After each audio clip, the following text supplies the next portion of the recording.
51 সতীপীঠের মধ্যে এটি একটি সতীপীঠ। এই সতীপীঠ যেতে গেলে নৌকা বিহার করে গঙ্গা পার হয়ে নিজস্ব গাড়ি বা টোটো করে যেতে হবে এই সতীপীঠ। তো বন্ধুরা, মুর্শিদাবাদের একমাত্র সতীপীঠ হলো কিরিটেশ্বরী। মন্দিরের চারিপাশে গ্রাম থাকলেও এই জায়গাটা প্রশস্ত এবং খোলামেলা। আশেপাশের থেকে অনেকটাই উঁচু এবং মন্দির চত্বরে এসে পৌঁছলেই আপনাদের চোখে পড়বে অনেক মন্দিরের ধ্বংসস্তূপ। আর এইসবের মাঝখানেই দাঁড়িয়ে আছে কয়েকটা নতুন মন্দির। এই মন্দিরগুলির মধ্যে দুটি বড় মন্দির রয়েছে। তো বন্ধুরা, আমি এখন দাঁড়িয়ে আছি এখনকার মায়ের মূল মন্দিরের প্রবেশদ্বারের সামনে। তো চলো মায়ের দর্শন করা যাক আর মায়ের ঐতিহাসিক সম্বন্ধে আরও কিছু তোমাদেরকে জানানো যাক।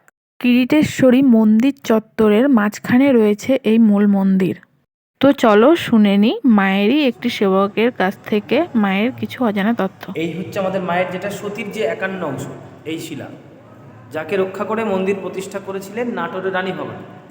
তো এই শিলাতেই মায়ের নিত্য পুজো হচ্ছে, ব্রহ্মশিলাতে। হ্যাঁ, এই হচ্ছে সেই সতীর 51 অংশ। কেউ মনে করছে মুকুট, কেউ মনে করছে কপাল, তো পড়েছিল হচ্ছে মায়ের এই করটিটা, ফুলিটা।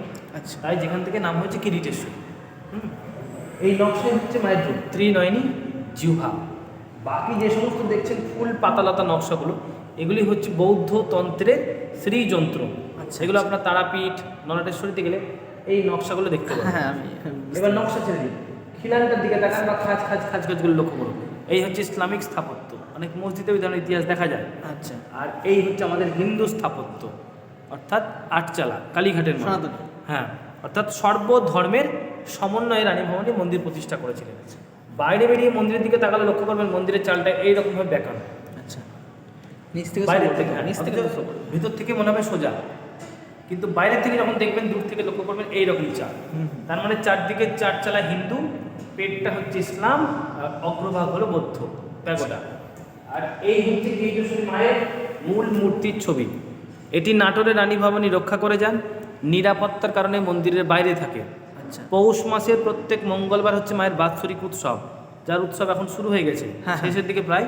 তাই মঙ্গলবারের দিন 2টো থেকে সন্ধ্যের মধ্যে আসলে আপনারা এই মায়ের মূর্তি দর্শন করবেন, ঠিক মায়ের এই শিলার উপরে রাজ বেশি। তখন মাকে সুন্দর করে সাজিয়ে প্রতিষ্ঠা করা হয়। এই মন্দির কি সন্ধ্যার পরে বন্ধ হয়ে যায়? হ্যাঁ, বলে দিই এই মায়ের গুরুত্ব কেন এত নিরাপত্তার প্রয়োজন মনে করলেন রানী ভবানী। ভালো করে মুখের দিকে তাকিয়ে দেখুন, মায়ের মুখের মধ্যে দেখুন ভগবান বুদ্ধির ছোঁয়া আছে, বুদ্ধিস্ট, যার কারণে এগুলো সব বাইরে থাকে। তাই বছরের 4 দিনের জন্য বের হয়। যে উপলক্ষে এখন মেলাটা বসেছে, তাই মঙ্গলবার বেরোচ্ছে, আর একটা মঙ্গলবার বাকি আছে। তাই ভক্তদের বলবো আসুন, দর্শন করুন, আর একটা মঙ্গলবার, আর বাকি তো সারা বছর মায়ের শিলা পুজোই হচ্ছে। আর অনেকে চেষ্টা করবেন সামনের বছর না হলে আসার মঙ্গলবারের দিন। আমরা মঙ্গলবার এসেছিলাম। আচ্ছা, আর মূর্তি আমাদের এই মন্দির খোলা থাকে দুপুর সকাল 9টা থেকে বেলা 2টোর মধ্যে, এটা নিত্য পুজোর সময়। এবং মন্দির আবার বিকেলে 4টে থেকে ধরুন বাকি 3:30 4টে থেকে সন্ধ্যে অবধি। আচ্ছা, এই হচ্ছে টাইম। নাটোরের রানী ভবানী এই মন্দিরটি স্থাপন করেছেন। মন্দিরের গর্ভগৃহের মাঝখানে একটি বেদির ওপরে এই শিলামূর্তি রয়েছে। আর লক্ষ্য করার বিষয়, ওপরে যেই নকশাগুলো করা আছে সেইগুলো। বর্তমান সেবক জানিয়েছেন এই নকশাগুলি বৌদ্ধতন্ত্রের সৃজন্তম।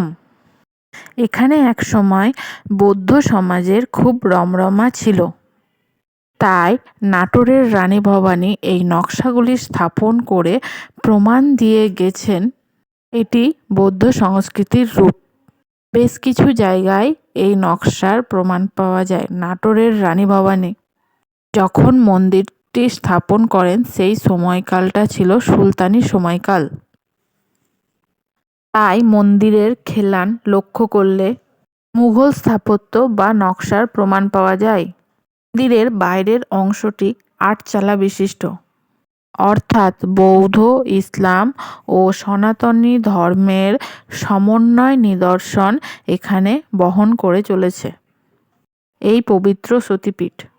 মন্দিরের সেবায়েত জানিয়েছেন, রানী ভবানীর দেওয়া এই মন্দিরে একটি মূর্তি রয়েছে, যেটি প্রতি বছর পৌষ মাসের প্রতি মঙ্গলবার বার করা হয়। কিন্তু তার আগে বা পরে এই মূর্তিটি কোথায় রাখা হয় তা আজও কেউ জানে না। সকাল থেকে দুপুর এবং দুপুর থেকে সন্ধ্যা পর্যন্ত চলে মায়ের রাজবেশে পুজো। সেই সময় চলে গোটা মন্দির চত্বর ঘিরে বড় একটি উৎসব। মায়ের উৎসব বলতে গোটা পৌষ মাস জুড়ে চলে মায়ের এই উৎসব। মন্দির চত্বরে বিশাল বড় মেলা বসে। এখানে মায়ের আমিষ ভোগ হয়। দূর দূরান্ত থেকে প্রচুর ভক্ত ভিড় করে মায়ের দর্শন পাওয়ার জন্য। এখানে প্রত্যেক অমাবস্যার সকালে মাকে স্নান করিয়ে নতুন বস্ত্র পরিধান করানো হয়। সেই দিনই সম্পূর্ণ শিলামূর্তিটির দর্শন পাওয়া যায়। মন্দিরকে ঘিরে রয়েছে বহু আশ্চর্য এবং অলৌকিক কাহিনী।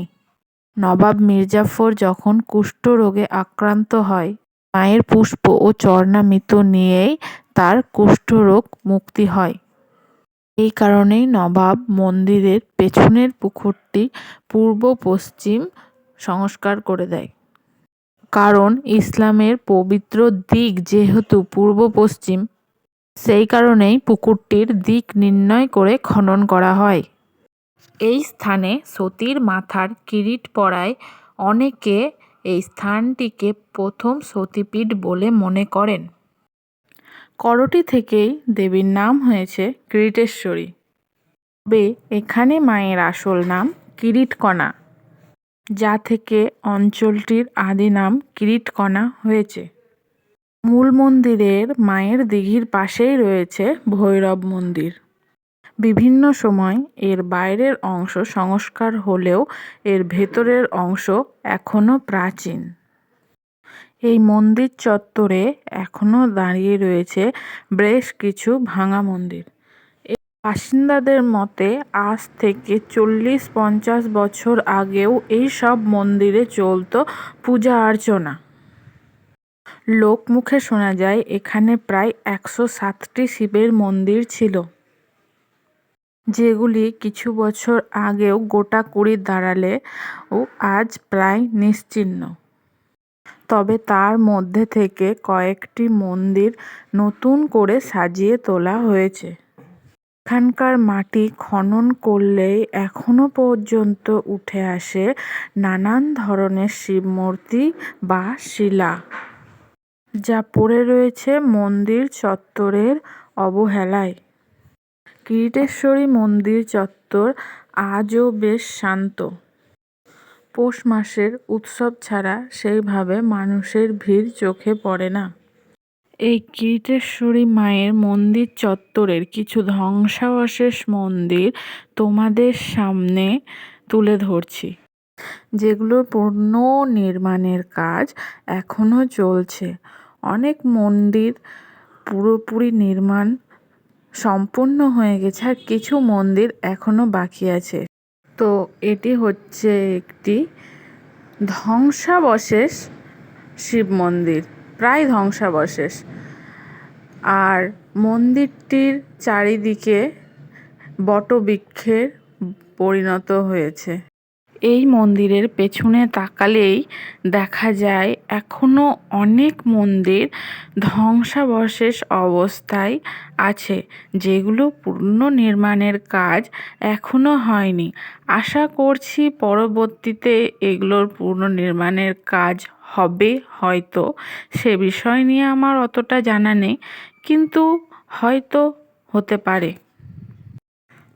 মন্দির থেকে কিছুটা পথ যেতেই চোখে পড়বে মায়ের গুপ্ত মন্দির। তো আমরা এখন সেদিকেই রওনা দিচ্ছি। এর ভেতরেই রয়েছে মায়ের এই গুপ্ত মন্দিরটি।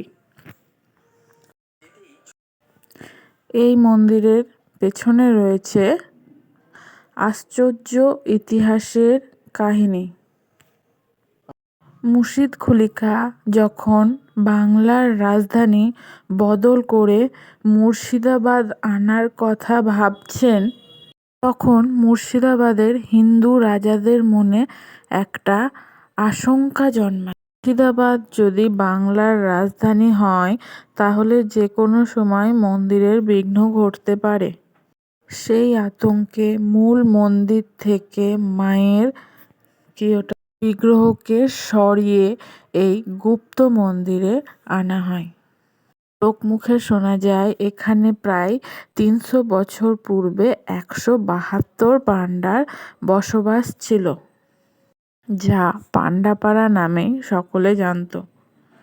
আর সেই পাণ্ডাদের বাড়ির পেছনেই মাকে লুকিয়ে রাখা হয়েছিল। তাই কান পাতলেই শোনা যায় যে সকলে একমত হয়ে তাদের কৌতূহলবশত মার শাড়ির পিছনে কী আছে তা দেখার জন্য বাসনা জাগে এবং মাকে বস্ত্র তুলে দেখতে গেলেই তারা একে একে অন্ধ হয়ে যায়। তারা সেখান থেকে তৎক্ষণাৎ পালিয়ে যায়। কিন্তু কিরিটেশ্বরী মা তাদের কাউকে ক্ষমা করেননি। কালের নিয়মে সেই পাণ্ডারা পাড়াসহ ধ্বংস হয়ে যায় এবং তারা নিশ্চিহ্ন হয়ে যায় চিরতরে। এখানকার শিলামূর্তি আজও কাপড় দিয়ে ঢাকা, তার ওপরেই মায়ের মুকুট লক্ষ্য করা যায়। এইভাবেই সতীপীঠের আশ্চর্য ইতিহাসের গল্প ভক্তের মনে মায়ের বিশ্বাসকে আরও গভীর করে তোলে। মন্দিরে প্রবেশ করতে গিয়ে প্রথমেই পড়বে দুটো শিব মন্দির। তো এই ছিল কিরিটেশ্বরী মায়ের মন্দিরের কিছু অজানা তথ্য। তো ভিডিওটি তোমাদের যদি ভালো লাগে অবশ্যই লাইক, কমেন্ট আর সাবস্ক্রাইব করে আমার পাশে থেকো, আর ভিডিওটিকে শেয়ার করে দিও।